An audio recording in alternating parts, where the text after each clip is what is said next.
back to another episode of the BioHub. Today, we're joined by one of biotech's most respected and accomplished leaders in Paula Soteropoulos.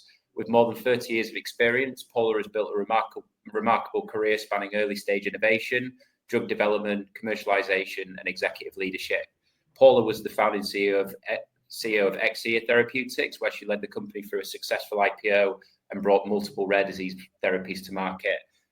Paula currently serves on multiple boards and is a venture partner at 5am Ventures. And prior to that, she held senior leadership roles at Moderna and spent over 2 decades at Genzyme. So join us today as we'll talk through Paula's journey, Ensoma's first IND approval, as well as her role at 5am Ventures. So Paula, thanks so much for coming on. How are you? Great. Thank you for having me. Pleasure to be here.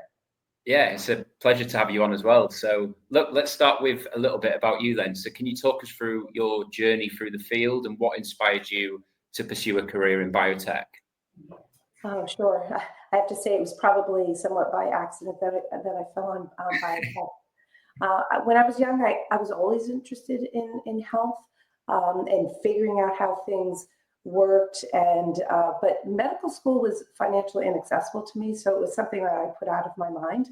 And I stumbled into biotech in the mid-'80s when I was a freshman undergraduate at Tufts University. I had a friend who was doing a graduate program in biochemical engineering, and I would visit with him in the lab, pepper him with questions, and it was just fascinating to me. And he just said, why don't you go talk to my advisor? You're always in here. You're always asking questions. And it was the mid-'80s, this is the early days of the biotech industry.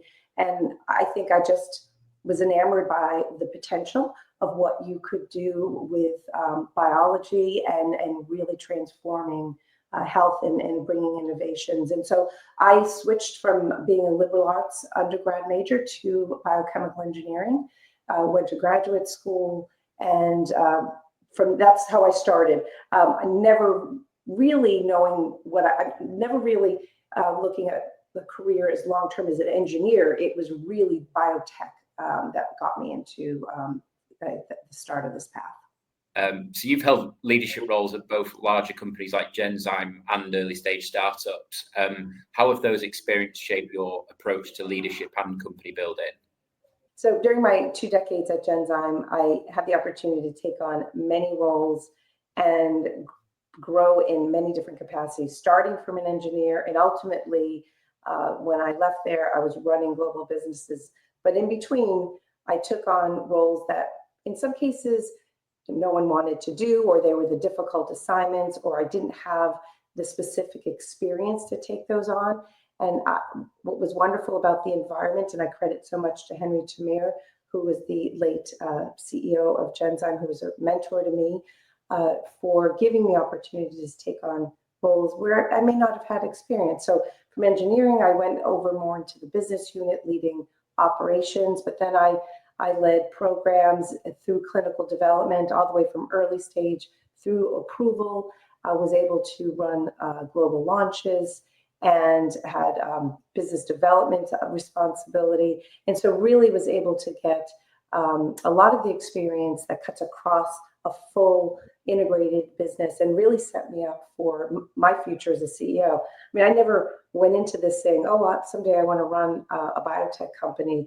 It was never about that. It was always about being able to increase my impact and be able to take on more and more responsibility. And Genzyme was such a wonderful environment for that. And again, we went through a lot of tough times. And so I think that a lot of the resilience that I think is important in this industry, having great resilience, because things go wrong. It was really things I learned at Genzyme, because nothing goes right in clinical and in biology. You have to expect those setbacks, but have to persevere. And the value of what impact you have in biotech is so worth it. So a lot of that was rooted in my early learnings at Genzyme. And then also how I mentor people. I think because of the direct mentoring that I received and the opportunities I received, I really try to give that back and ensure that I'm allowing room for the people that I work with to grow. From Genzyme, we were acquired by Sanofi, and I stayed there for 2 years after that acquisition. I think that when you're asking about, what has shaped you, that probably shaped more of what I don't want, in a sense. Good company, but for me, I don't have the DNA for a 100,000 person company. I really like the fast, nimble decision making, but I learned, I think, what larger companies, the strategic farmers need, and how they make decisions and need to make portfolio choices that will feed their long-term gaps. And so, as being in venture today, it's very good for me to understand what a large pharma really does need, because many times we are building these companies to feed to, and build out their portfolios. I then went to Moderna, and I think one of the key learnings there that was continued on from, I think, my Genzyme learning is really around entrepreneurialism, being fast, agile, bringing an exciting new technology forward. I was there very early. I was probably the 20th employee. There was no COVID at the time, so this was very early in the technology, and we had to balance the many possibilities of this innovative technology with bringing in funding, not always dilutive funding, partnerships. So those were also important lessons for as I took forward to building my own companies. And then I think I was ready for Akcea when it was a company that I launched. We spun out of Ionis, and I built with my team that company from first employee to 300 employees. As you noted earlier, took the company public, and we launched a couple of rare disease drugs. And it was a company that had a very strong culture, mission, and focus on the why. And it was probably one of the most wonderful jobs that I had, to really have the privilege to build a company and a very strong culture, and know that we were making a difference for patients. So I would say those are some of the things I would say that helped shape my learnings and career moving forward. Very good. And were there any defining moments in your career that significantly influenced your path or philosophy? I wouldn't call this a defining moment, because it's probably multiple moments. It's a defining culture, and that was Genzyme. And I mentioned the late CEO, Henry Tamir, as my most important mentor and sponsor for the 2 decades I was there. And actually, and beyond, he continued to be a mentor even after I left Genzyme.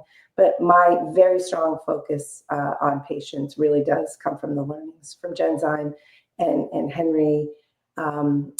He really fostered an environment that, as I mentioned, allowed me to grow and set up the capabilities to, I think, lead companies.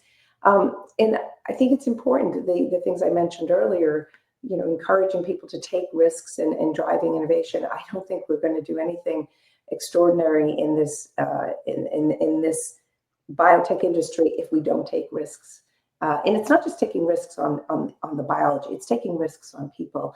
I think there's a tendency many times to try to find someone who fit exactly, okay, they've done this before, we'll put them in that position. And that's not the way Henry was. It wasn't the way Genzyme was.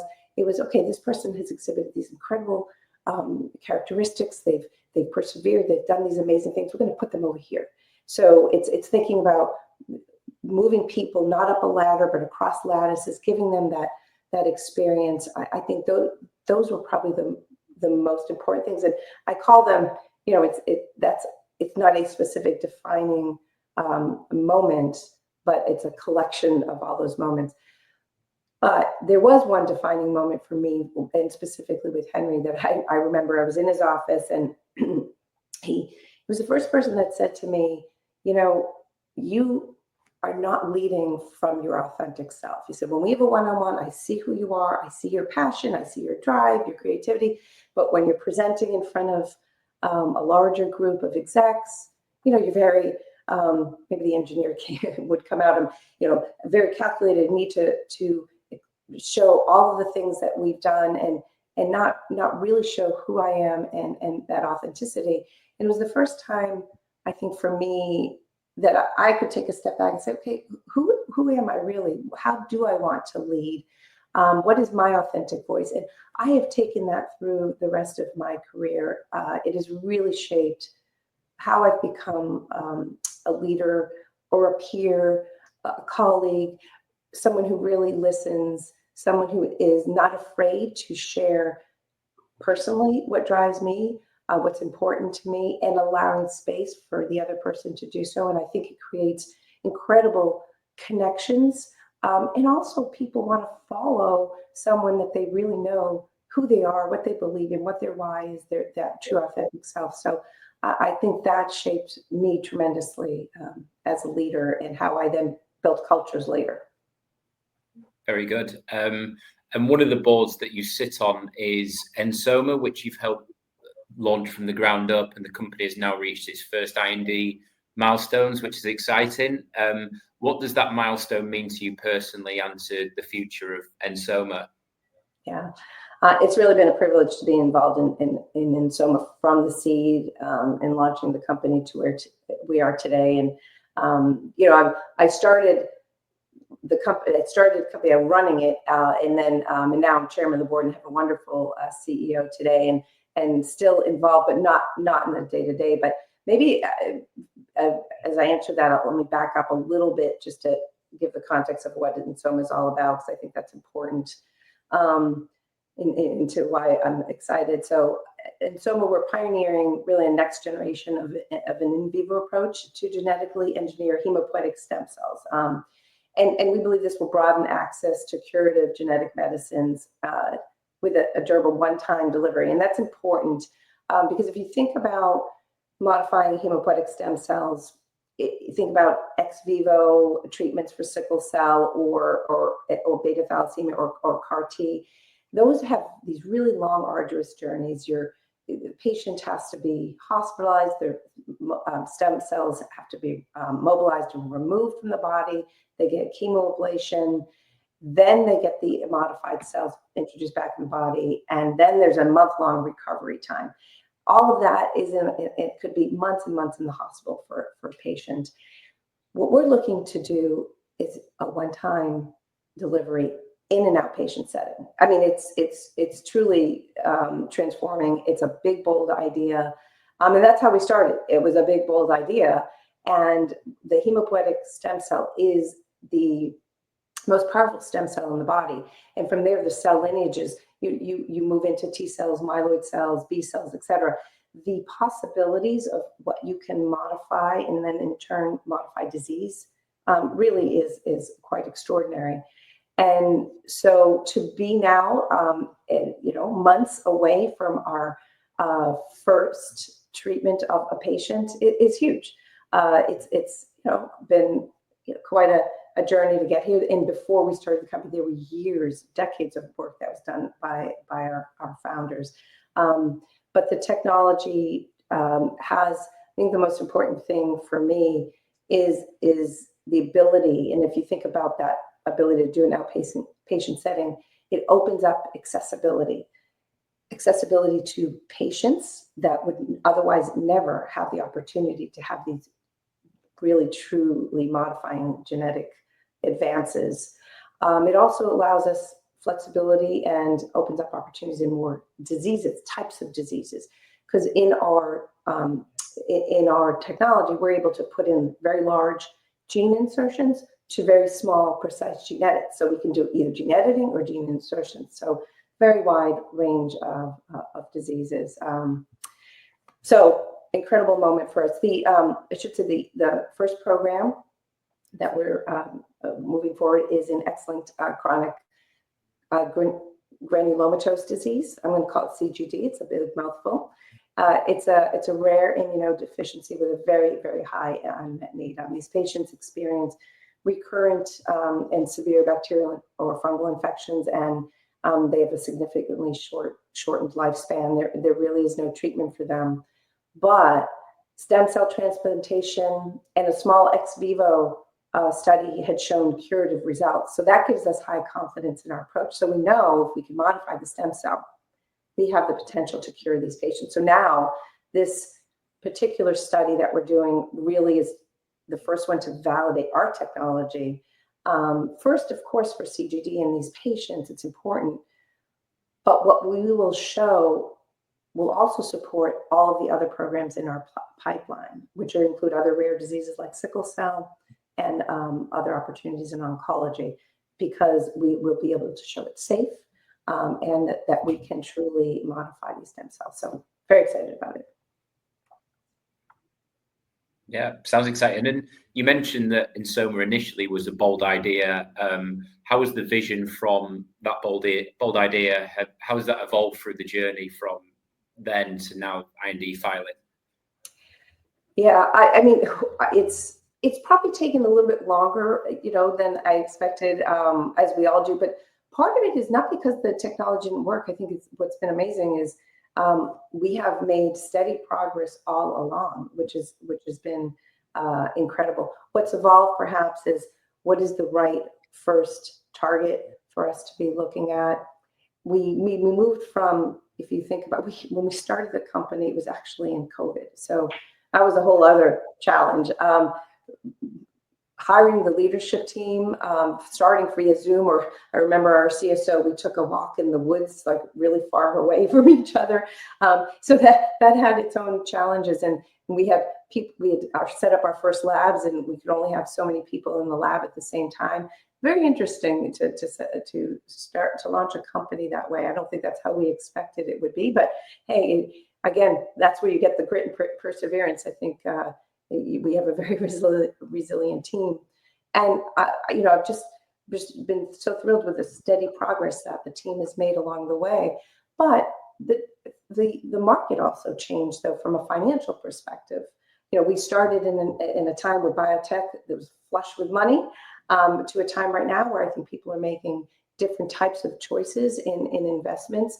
So we've had to pull back on some of the ambition from the standpoint of how many things we could do at the same time. And I think that's the toughest thing. When wow, we're making progress, this really could work, this really could have a huge impact. And okay, but we have to focus a lot of our funding and our efforts on our lead program. We have other programs behind it, but probably can't move them as aggressively as we would have liked. So that's probably a shift that I didn't expect. Yeah, good. And you mentioned a couple of challenges then, but what were some of the biggest challenges that some of the team faced in getting to this point as well? And how did you guys overcome that? Yeah, I think I would say that it is probably the biggest challenge is we have had, the technology work in a particular or making progress, and then to say, well, we're going to have to hold and pause here. And the result of that was we had to have a layoff, for example. And it's really frustrating to have to do that, right? When you say, well, it's not because the technology didn't work, it's working. And we're making progress, and we have a great team, but we have to make those decisions. And look, it's the right thing to do.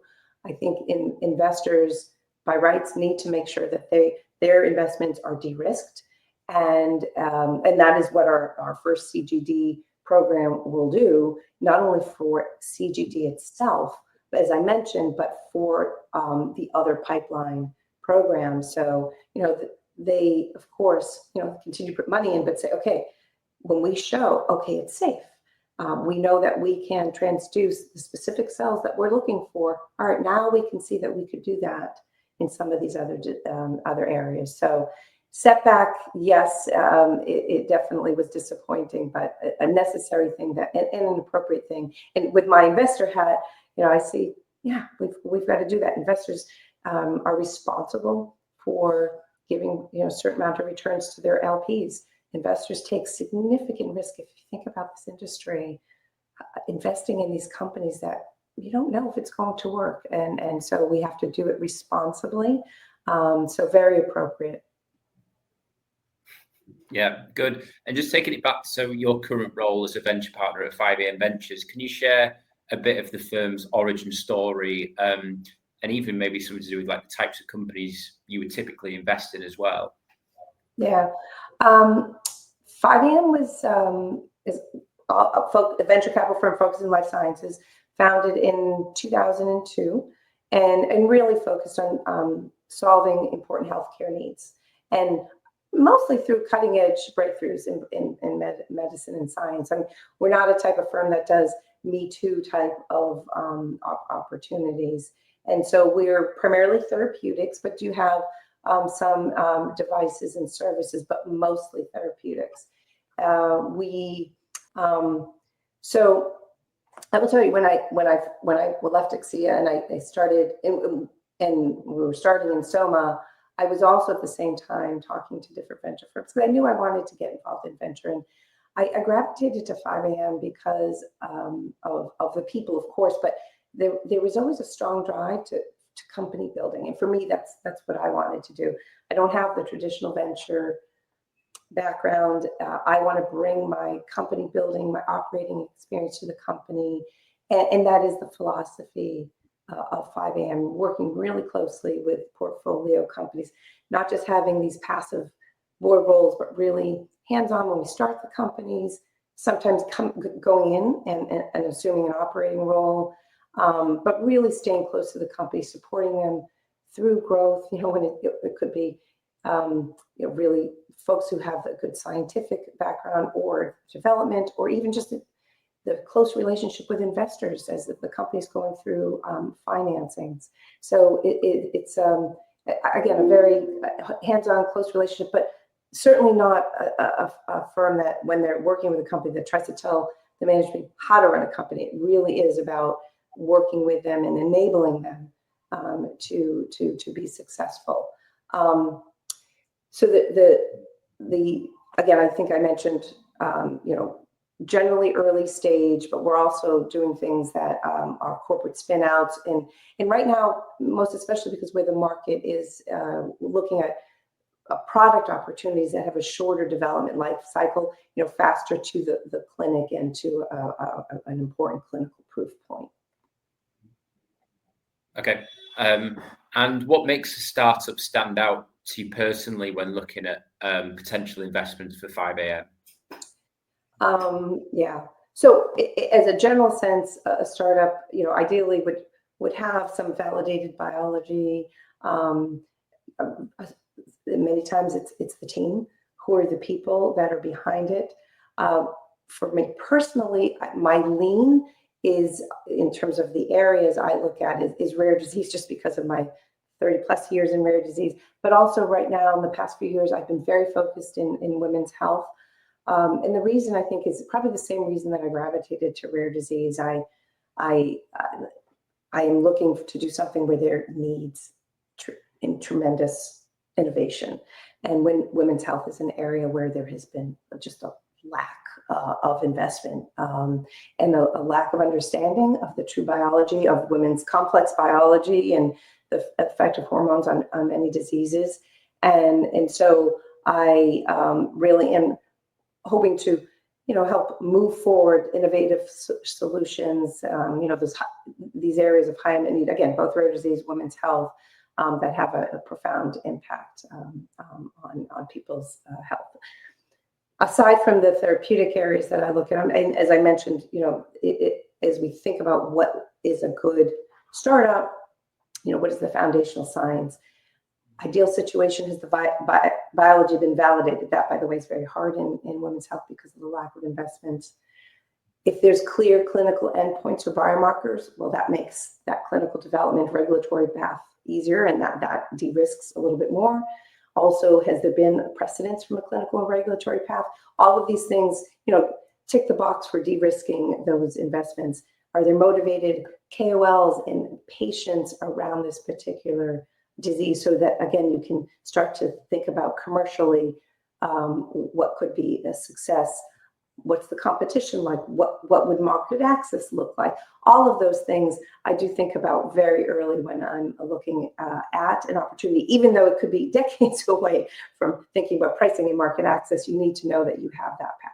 So those are the things I look at. Has your experience as an operator influenced the way that you now think about venture investing? Yeah, absolutely. I mean, it's the way I look at teams and the potential for success of those teams.